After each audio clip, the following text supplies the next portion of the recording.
สบายดียามเศร้าไปน้องสบายดีว่าสุขุสุกคนเนาะตื่นมายามเศร้ากับเมื่อคืนนี่ก็รุ่นให้ฝนตกเนาะแต่ว่าก็คือที่เห็นนี่แหละ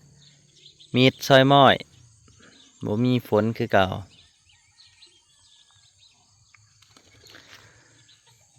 คือตามที่เห็นแหละปีนี้ยันเขาหน้าวาน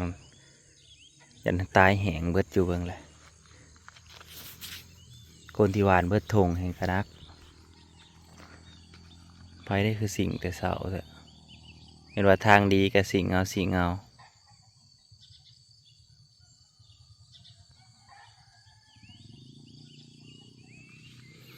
มาเผากันหน้าหวานเขา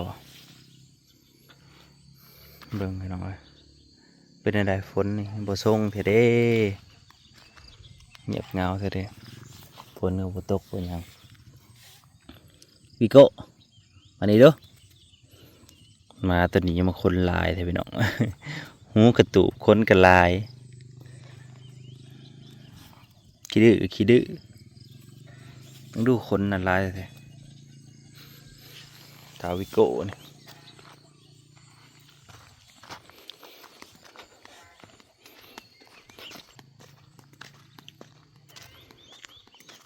ก็เริ่มยาวแล้วพี่น้องแต่ว่าแดดตอนนั้นเริ่มแตกเขิบเริ่มนะตอนแรงจังสิสูบน้ำใส่มันตอนนี้ก็ยังสูบน้ำใส่หน้าหวานเนี่ยค่าก็ได้อยู่หายปลาย2 หายมื้อนี้ก็แดดมากมันก็สิเริ่มสูบเริ่มมานต่อเปล่งน้ำมันนี่แหละโซลาร์เซลล์ใส่หน้าหวานเดี๋ยวไปเบิ่งก่อนบอลที่มันถือน้ำมันก็สิงามไว้อยู่ประจัก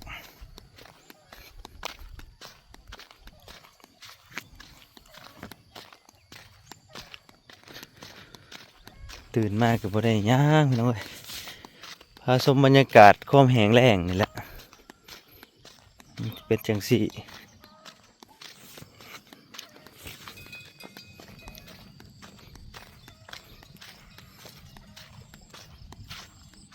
นี่สายยางกระนิ่งไว้อยู่นี่เดี๋ยวแดดมามันก็ไล่ขึ้นมาไหมจะลงไปดูทัวซ้ำให้ลมกันนะอย่างน้อยหนึ่งตัวมันบ่ออกค่าก็ออกกำลังก็มี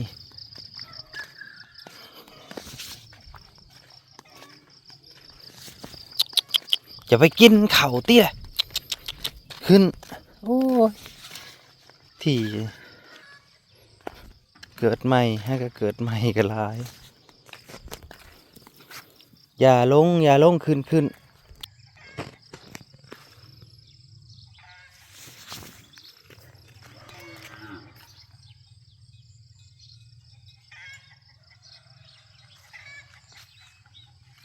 เสียงไฟมาแต่เช้าฮะแซว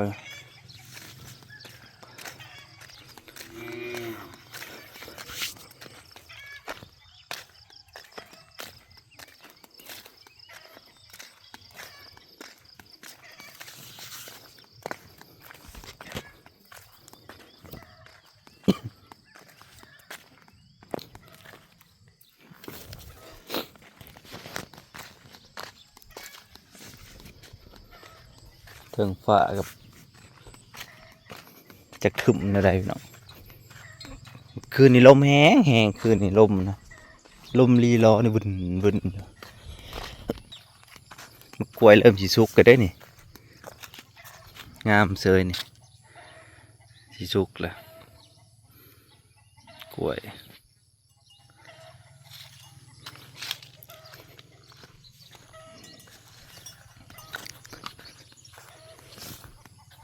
ต้นกล้วยเลยปลูกง่ายกว่าหมู่ที่สุดท้ายนะ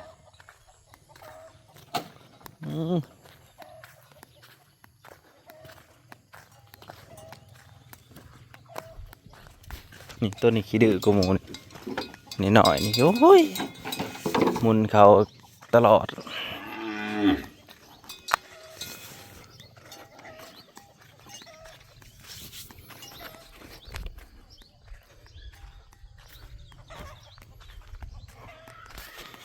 ไก่สนั่นต้นมะเขือมาปลูกไว้ก็ งามอยู่ได้พี่น้องนี่สุกปีที่แล้ว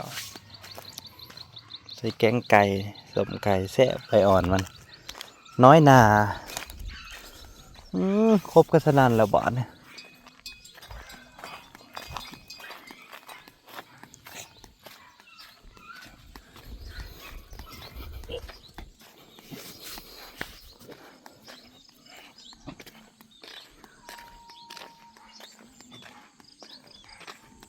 ที่เหมือน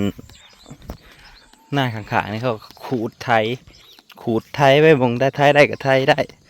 ถ้าบ่ได้กับปะขูดไถไปเขาเจ้าก็ไปเห็นงานอยู่ไทยลางานมาไทยหน้าบัดไทยบ่ได้จำเป็นได้มากก็ต้องไทยขูดไปไทยไป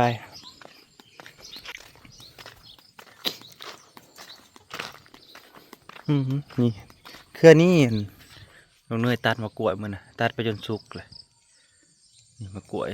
เครือบางใหญ่ปีออกอีกแล้วอันนี้คุ้ยกินเหลือหน่อยเดียว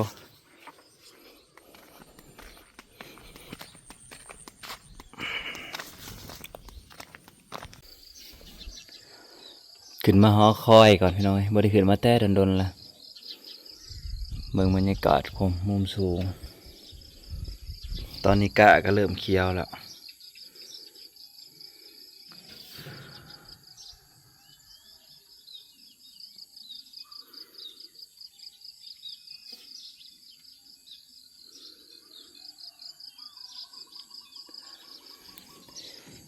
แรงคักแรงแน่ ปีนี้โหดหายลาย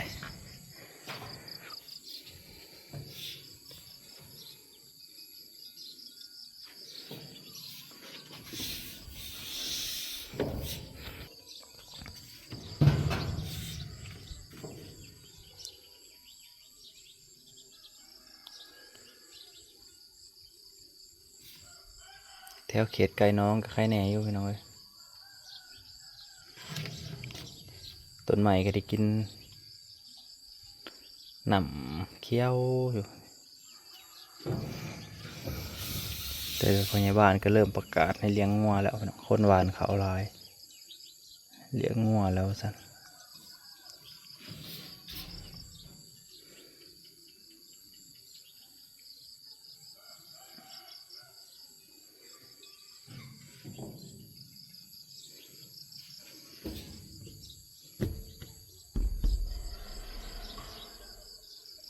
น้ำเบิดแล้วนะน้ำคือสีเบิดแล้วแหละเบิ้งมันได้เป็นขึ้นสีเบาๆ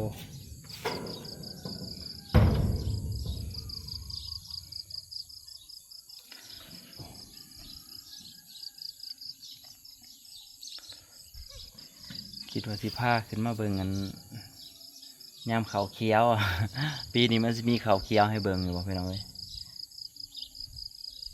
มีแต่กะเคี้ยวเด้เคี้ยวแล้วกะนะเคี้ยวแล้ว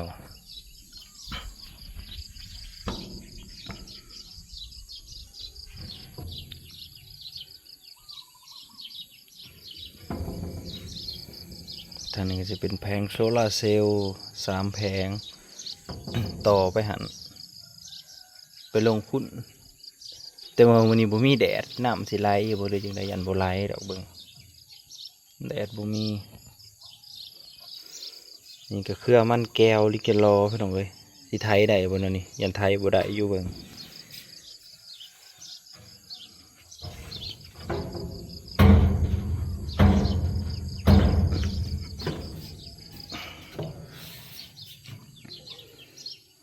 ทำไมก็เลาะยังไรอยู่พองัวก็จะได้เลี้ยงตัวคายไปก็ยังเขายังบ่ทันเอาไปอยู่ก็จะให้เขาเอาไปแล้วบัดนี้หอนยำเลี้ยงละ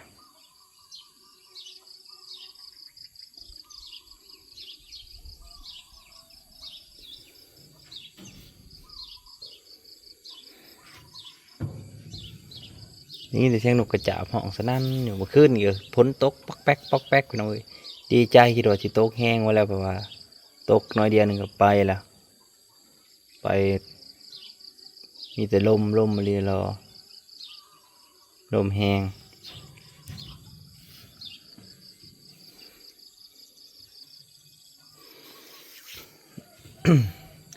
เขาหน้าหวานเขาทางนั้นก็เริ่มออกคือกันแล้วทางนั้น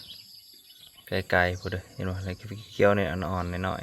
ๆมันนักแห้งแห้งเลยแห้งแห้งมันก็บปานใดแล้วลงก่อนพี่น้องเว้ยบันไดทางลงก่อนสูงเติบได้บ่เป็นต่ำๆได้นี่แนวลงไป4 เมตรปลายเนาะ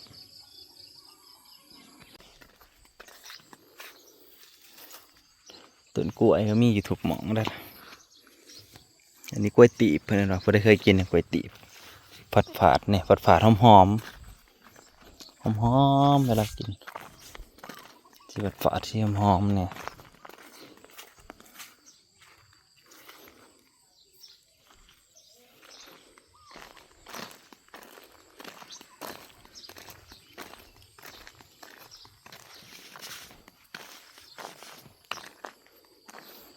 ธงขังๆเขาเจ้าก็จิกหยอดเอาเบิดธงเลย